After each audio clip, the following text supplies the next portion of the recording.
Hello viewers, I hope all you are doing great. Viewers, आज की इस video में हम समझने वाले हैं फ्यूचर इंडेफिनेट टेंस यानी कि फेल मुस्तकबिल। एक ऐसा ज़माना, एक ऐसा टेंस जो आने वाला हो और उसमें किसी काम के करने के मतलब कोई इंफॉर्मेशन दी जाए, उसे हम क्या नाम दे देते हैं कि वो फ्यूचर इंडेफिनेट टेंस है। तो व्यूवर्स, सबसे पहले इस सिलसिले में हम समझते हैं कि फ्यूचर इंडेफिनेट टेंस उसकी पहचान क्या होती है। आपने ये वीडियो सारी मुकम्मल देखनी है क्योंकि इस टेंस के आखिर में मैं आपको कुछ ऐसे पॉइंट्स बताऊंगा जिनको समझकर आप सारी जिंदगी फ्यूचर इंडेफिनेट टेंस को कभी भी नहीं बोलेंगे। तो व्यूअर्स, सबसे पहले हम चलते हैं फ्यूचर इंडेफिनेट टेंस की पहचान की तरफ कि जो फ्यूचर इंडेफिनेट टेंस होता है उसकी जो पहचान है वो क्या है कि अगर हमारे पास उर्दू में कुछ कुछ फिक्रात आ जाते हैं, उसमें से हमने पहचानना हो कि जो फ्यूचर इंडेफिनेट टेंस इसमें से कौन सा है, तो हम उसको किस तरीके से पहचानेंगे। तो व्यूअर्स, फ्यूचर इंडेफिनेट की जो टेंसेस होते हैं उनके आखिर में आता है गा, गे, गी, यानी कि गा, गी, गे, ये तीनों वर्ड्स आते हैं फिक्रात के आखिर में। और एक चीज आपको और व्यूअर्स याद रखना होगी, वो ये है कि कुछ फिक्रात के आखिर में आता है रहा होगा, रही होगी, रहे होंगे। ये कुछ फिक्रात के आखिर में ये भी इस्तेमाल होता है, यानी कि रहा होगा, रही होगी, रहे होंगे आते हैं। तो व्यूअर्स, जिस टेंस में ये वर्ड्स आ जाए, रहा होगा, रही होगी, रहे होंगे, आपने उसको फ्यूचर इंडेफिनेट का टेंस आपने नहीं समझना, वो किसी और टेंस का है, उसको हम बाद में डिस्कस करेंगे।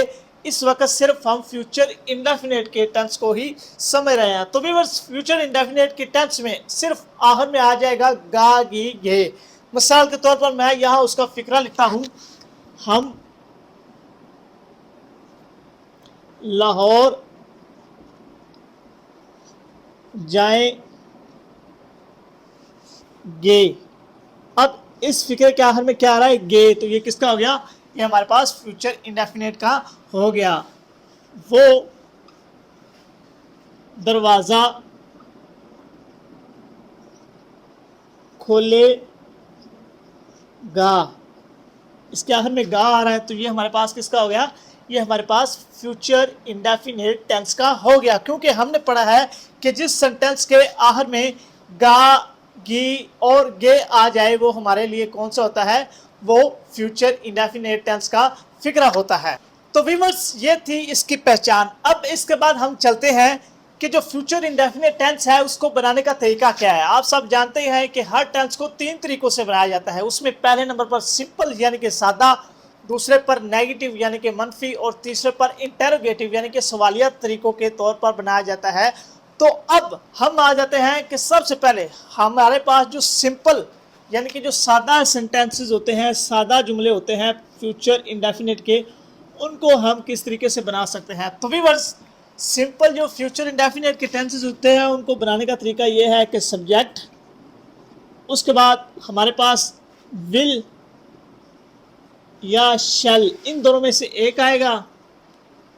उसके बाद इसमें वर्ब की फर्स्ट फॉर्म इस्तेमाल होती है और एट द एंड हम किसको यूज़ कर देते हैं, ऑब्जेक्ट को, यानी कि सब्जेक्ट काम करने वाला, विल या शैल वो, उसके बाद वर्ब की फर्स्ट फॉर्म और एट द एंड क्या आ जाता है, ऑब्जेक्ट। अब सवाल यहाँ ये है कि विल किसके साथ आएगा और शैल ये किसके साथ आएगा। तो व्यूअर्स, ऑलवेज आई और वी के साथ क्या आएगा, शैल।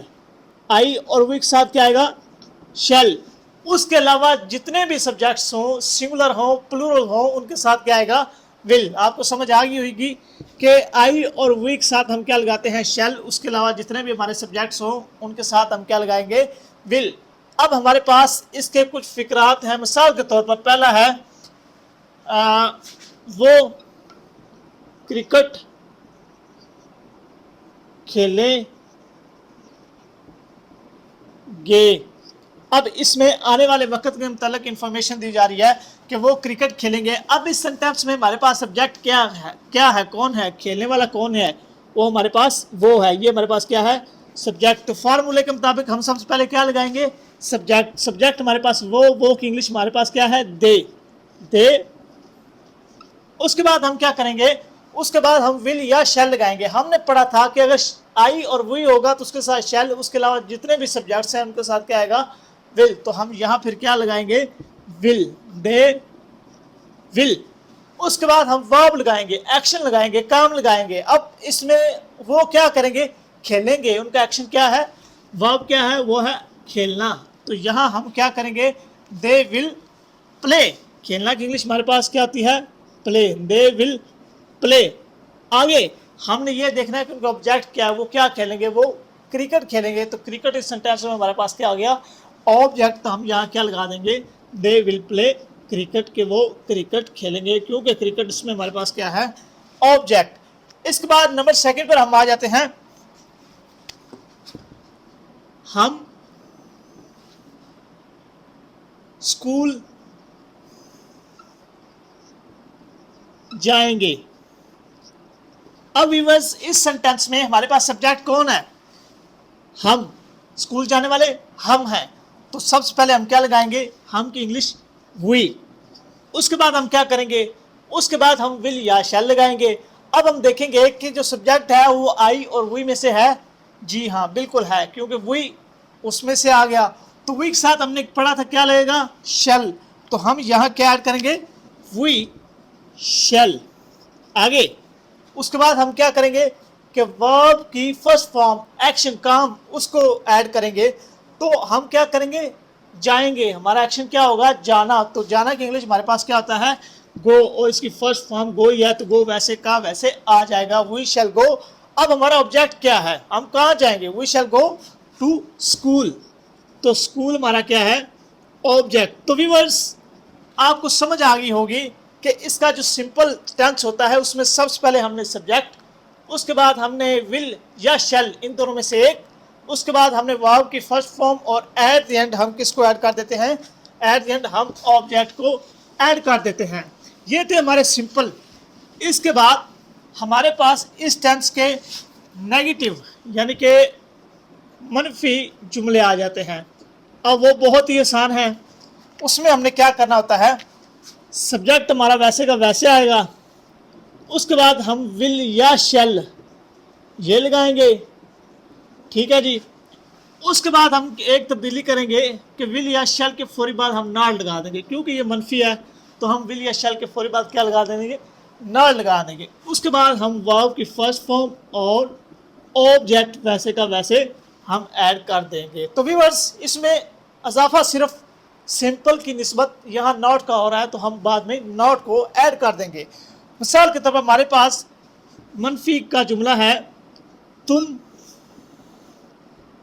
किताब नहीं पढ़ोगे।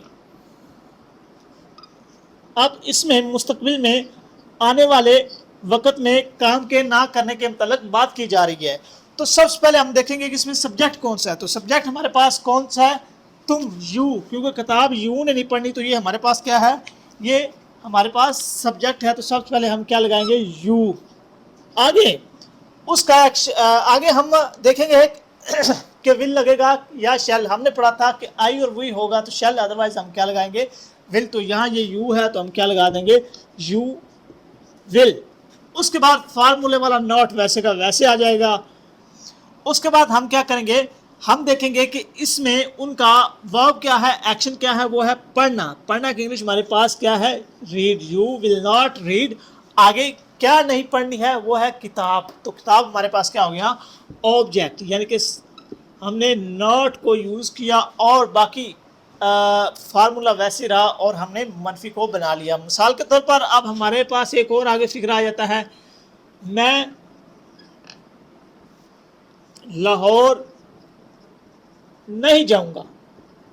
ठीक है जी, आने वाले वक्त में लो जी मैं लाहौर नहीं जाऊंगा, ठीक है। ये हमारे पास सेंटेंस आ गया। अब हम यहाँ क्या करेंगे, एक सबसे पहले सब्जेक्ट देखेंगे, वो कौन है, मैं, आई।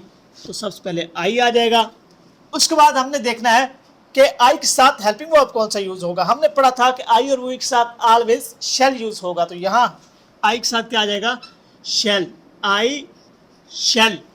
उसके बाद हम क्या करेंगे, उसके बाद हम फार्मूले वाला नॉट लगाएंगे, आई शैल नॉट। आगे मेरा एक्शन क्या है, मैं क्या नहीं करूंगा, मैं नहीं जाऊंगा, तो जाना मेरा एक्शन है गो, इसकी इंग्लिश है, ये हमारे पास वर्ब की फर्स्ट फॉर्म वैसे की वैसे आ गई।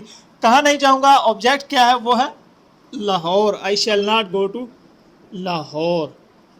तो व्यूअर्स आपने समझ लिया होगा कि हमने इस सेंटेंस में सब्जेक्ट के बाद विल शैल को यूज़ किया और उसके बाद हमने नॉट को ऐड किया और वर्ब की फर्स्ट फॉर्म और ऑब्जेक्ट को लगाते हुए हमने फ्यूचर इंडेफिनिट के जो नेगेटिव मनफी जुमले थे उनको कंप्लीट किया।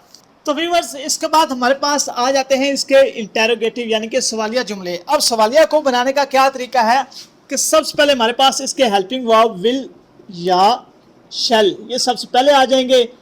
उसके बाद हमारे पास सब्जेक्ट आ जाएगा यानी कि काम करने वाला। उसके बाद वर्ब की फर्स्ट फॉर्म और एट द एंड हम किसको यूज़ करेंगे, ऑब्जेक्ट को, यानी कि हेल्पिंग वर्ब, सब्जेक्ट, वर्ब की फर्स्ट फॉर्म और ऑब्जेक्ट। अब हम इसका एक जुमला बनाते हैं मिसाल के तौर पर, क्या तुम खाना खाओगे। अब यहाँ क्या का यूज़ करते हुए एक सवालिया जुमला पूछा गया है कि क्या तुम खाना खाओगे, तो इसमें हम क्या करेंगे कि सबसे पहले हम हेल्पिंग वर्ब लगाएंगे। हमने पढ़ा था आई वी के साथ शैल आएगा, उसके अलावा जितने भी हमारे सब्जेक्ट्स हैं उसके साथ क्या लगाएगा, विल। तो इसमें सब्जेक्ट हमारे पास क्या है, तुम, खाने वाले कौन है, तुम यानी कि यू, तो यहाँ इसके साथ कौन सा हेल्पिंग वर्ब आएगा, विल। तो सबसे पहले आएगा विल, उसके बाद सब्जेक्ट आएगा विल यू, आगे उनका एक्शन वर्ब क्या है, ईट, ईट यानी कि खाना खाना, विल यू ईट, क्या चीज़, ऑब्जेक्ट क्या है, food, will you eat food, के क्या तुम खाना खाओगे। तो व्यूअर्स ये इसका सवालिया बनाने का तरीका है। आगे हम एक और सेंटेंस ट्रांसलेट कर लेते हैं, क्या हम लाहौर जाएंगे। इसमें सवाल पूछा जा रहा है कि क्या हम लाहौर जाएंगे। तो इस सेंटेंस में हमारे पास सब्जेक्ट क्या है, हम यानी कि वी के साथ हेल्पिंग वर्ब कौन सा आएगा, शैल। तो सबसे पहले हम क्या लगाएंगे, शैल। उसके बाद हम क्या लगाएंगे, सब्जेक्ट, सब्जेक्ट क्या है हमारे पास, हम की इंग्लिश क्या है, वी, शैल वी। आगे हमारा एक्शन क्या है, गो यानी कि जाना, शैल वी गो टू, कहाँ, लाहौर, कि क्या हम लाहौर जाएंगे।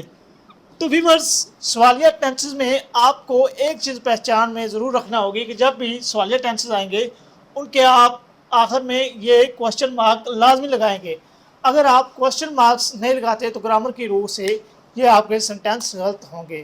तो व्यूअर्स ये था फ्यूचर इंडेफिनिट टेंस। अगर किसी स्टूडेंट को इस टेंस में किसी चीज़ की समझ ना आई हो या वो मज़ीद किसी पॉइंट पे वजाहत लेना चाहता हो तो वो कमेंट सेक्शन में कमेंट करके इस पर मज़ीद वजाहत ले सकता है। शुक्रिया।